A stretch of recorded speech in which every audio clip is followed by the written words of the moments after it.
St. Martin passed 3 laws. We passed the top incomes law, we passed the one for the 12.5%, and the one for the political and other appointed. We were the only island of the 3 to pass all 3.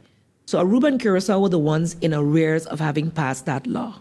Subsequently, so our law went into effect as per July 1st, 2020, on October 2021. That's after the whole ombudsman trajectory, etc. As you all will recall, last year, many of the school boards and other entities did not implement the laws until that happened.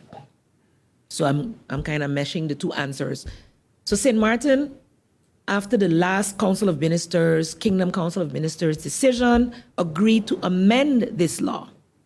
And we are in the process of amending said law. So we had already lived up to the obligation to pass the LNT.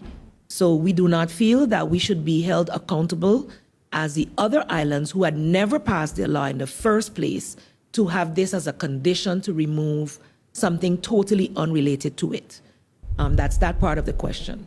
Now, the fact that our laws actually were ratified on the 20th, I believe, October 2021, many school boards and other government-owned companies did not implement the law because the law was not ratified.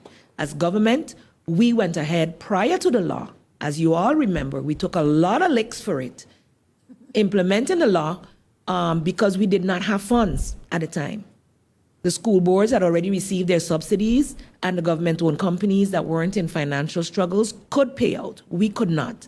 At the end of it all, the law is in effect. We are working towards the removal of the law, as well as the one for the government-owned companies and other entities, and that is in process, but it's not finalized as yet. We are not in control of the operations of those areas. Just like we couldn't force them back in 2020 to cut, we cannot force them in 2022 to pay.